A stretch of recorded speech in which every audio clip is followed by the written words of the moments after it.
Salut tout le monde et bienvenue sur Zero One Motivation. Je sais que j'ai beaucoup tardé à vous donner de contenu, j'ai beaucoup fait de temps sans vous donner de contenu, mais comme je vous dis régulièrement, c'est juste dû au fait que je suis très occupé dans mes autres activités, très occupé dans mes recherches parce que je fais des recherches, je suis très occupé aussi par l'école et le business parce que je dois vous avouer que je suis encore étudiant.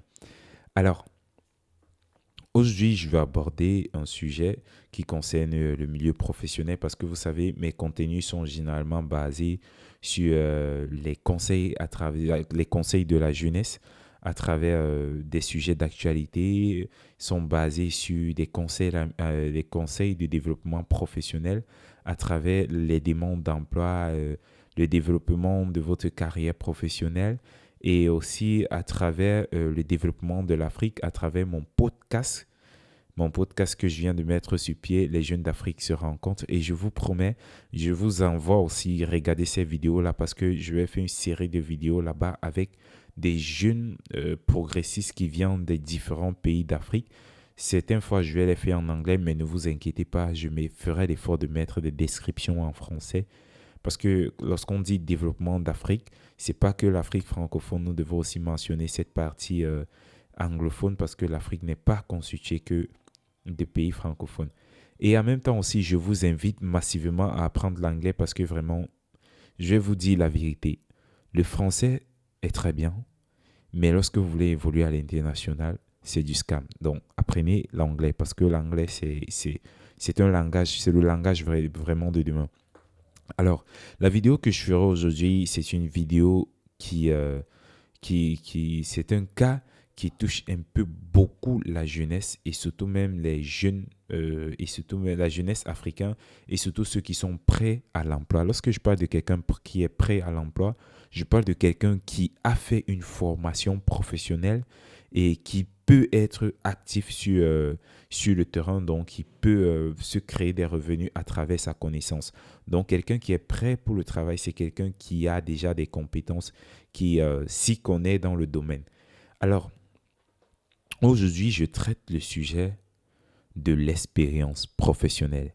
Parce que vous savez, beaucoup d'entreprises chez nous en Afrique et même en Europe, je dirais même en Occident, partout aux États-Unis, à Dubaï, partout où tu vas aller, on demande généralement l'expérience professionnelle. Ça peut aller de 2, 1 à 5 ans. Et beaucoup de personnes ont des problèmes, rencontrent des problèmes avec cette expérience professionnelle parce qu'ils se demandent bien où est-ce que je vais commencer à travailler si tout le monde me demande de l'expérience professionnelle. Alors, le premier conseil que je vais vous donner à vous, jeunes qui venez de finir l'école, parce que à nous, bon, je dirais vous parce que je m'adresse à vous jeunes qui venez de finir votre formation professionnelle ou qui êtes encore en formation professionnelle, je vous invite à faire des activités parallèles à votre école. Premièrement, faites des activités parallèles à l'école, mais qui ont un lien avec ce que vous faites à l'école pendant que vous fréquentez. Je dis bien pendant que vous fréquentez, faites des activités parallèles qui partent dans le même cadre que ce que vous faites à l'école. Deuxièmement, évitez de fuir les stages. Même si on vous propose un stage gratuit lorsque vous êtes encore sur les bancs, allez faire ce stage gratuit. Même s'il faut payer pour recevoir une formation sous forme de stage, je vous invite à faire ces formations, à payer pour faire ces formations. Parce que plus tard, on vous demandera toujours de l'expérience.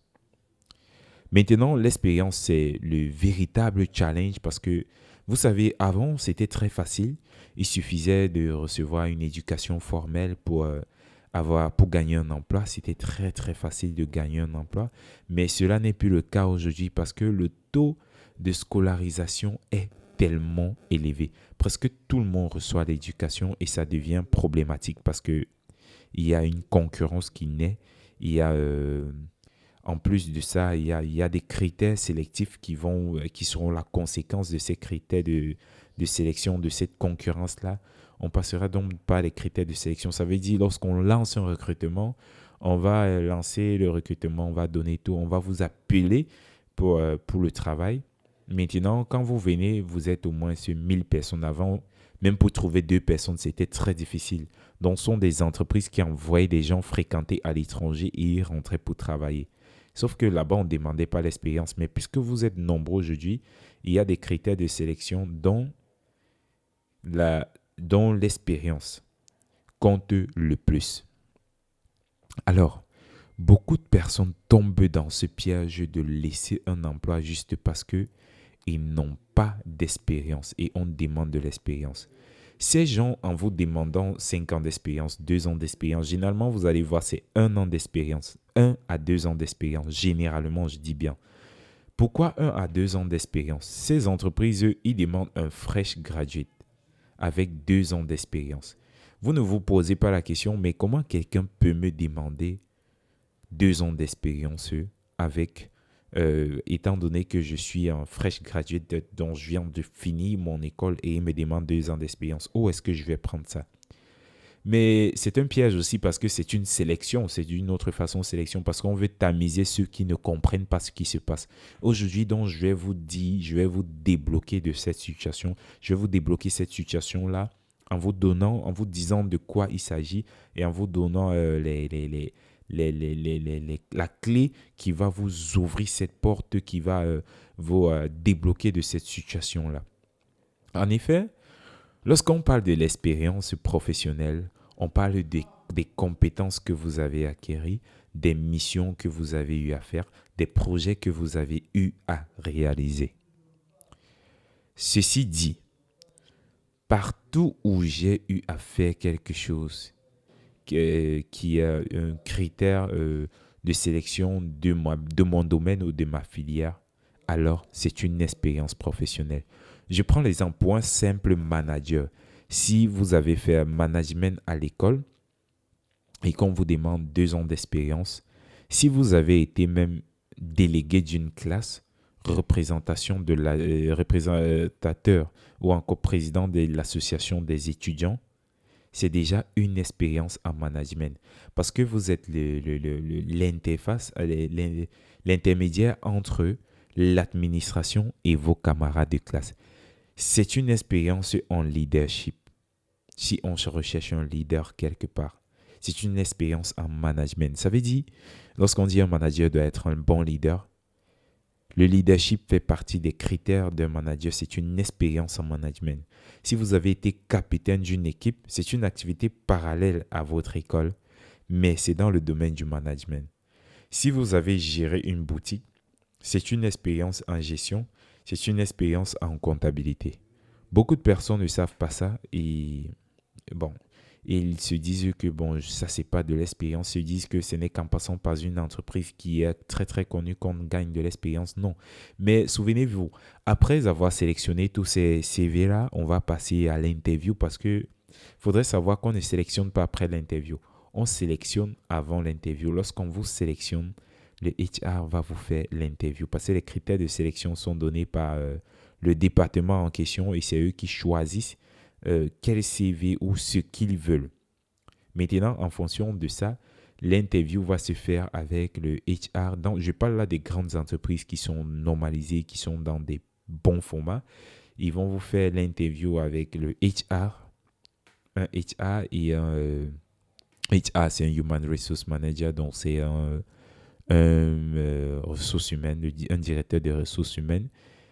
Et en plus de lui, le département qui requiert ce poste-là, il sera aussi là pour savoir, pour analyser vos compétences, donc pour vous faire un test. Il y aura un test après. Donc, si vous avez mis une expérience, généralement, les entreprises en Europe ne seront jamais là pour faire des recherches sur les contacts que vous mettez en bas parce qu'ils connaissent le comportement africain. Donc, ils vont juste vous poser certaines questions. Ils vont savoir que ce que vous avez écrit en bas, effectivement, vous l'avez. Donc, on veut voir si vous êtes capable de déterminer, d'inclure vos autres activités. C'est pourquoi je vois beaucoup de parents, on craint les enfants qui sortent, qui s'investissent dans d'autres activités, mais c'est une grosse erreur parce que je pense que les parents devaient plutôt encourager leurs enfants à se lancer dans le maximum possible d'activités afin de dénicher cette filière-là que l'enfant voudrait faire parce que plus tard, ça comptera comme une expérience. Je prends l'exemple. Si j'ai pris l'exemple de capitaine tout à l'heure et j'ai parlé d'expérience, j'ai parlé de réalisation, j'ai parlé de projet. Le projet que vous réalisez dans votre école lors de votre stage, c'est une expérience professionnelle.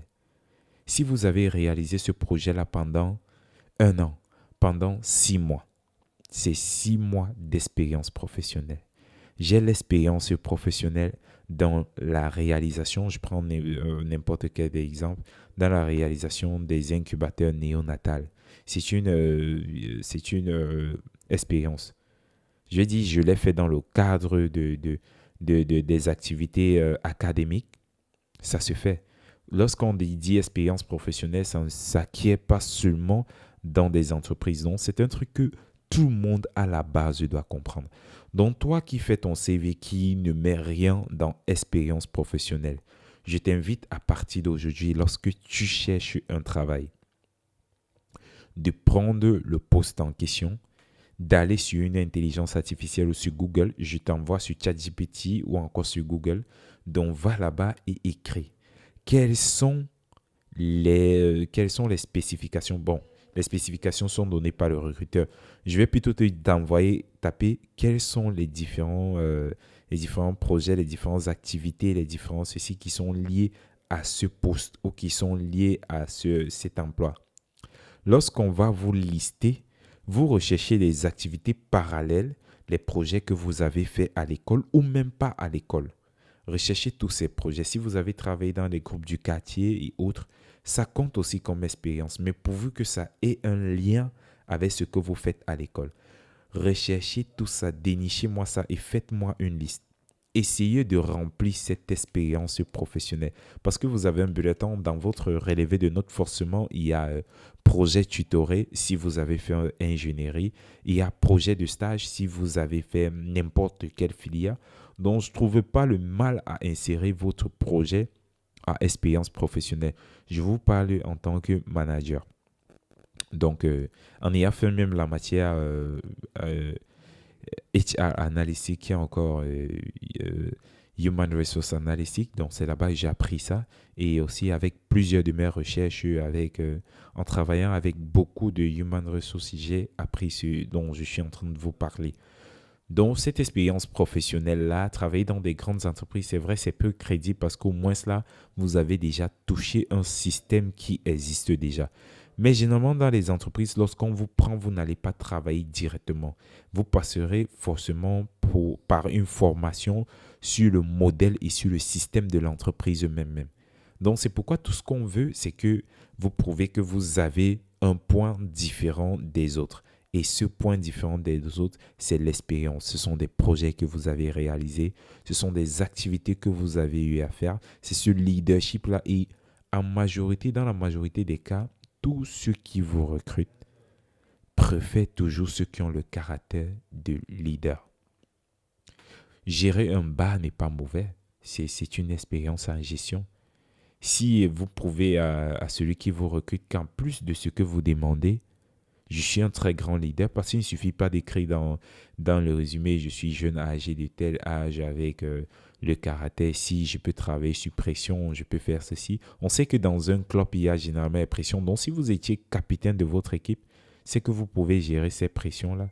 Lorsque vous dites ça, vous pouvez justifier cette expérience-là. L'expérience, c'est à justifier les compétences que vous avez mises dans votre CV. Donc, je vous invite à ne plus jamais laisser la partie expérience professionnelle vide.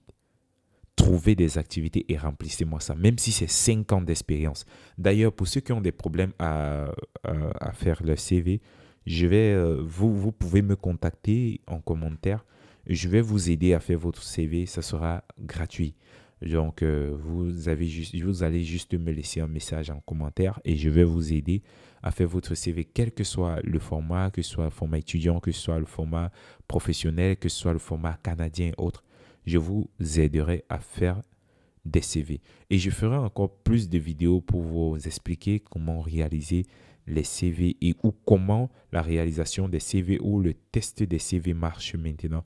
Dernièrement, je vous ai fait une vidéo pour tester vos CV avec l'AI. Je ferai encore une vidéo pour faire une mise à jour de ces informations-là parce qu'il y avait des trucs dont je n'avais pas parlé. Et vous savez, le monde évolue et moi aussi, je dois évoluer dans mes vidéos. Bon, c'était Wilfried Dilo. Si tu as aimé la vidéo, je t'invite à la liker. Et si tu as un point de vue, si tu as besoin de mon aide, à commenter. Et surtout, à t'abonner et à activer la cloche de notification pour ne rien rater. Car toutes les vidéos qui sont publiées sur cette chaîne t'aident à grandir professionnellement parlant. Merci.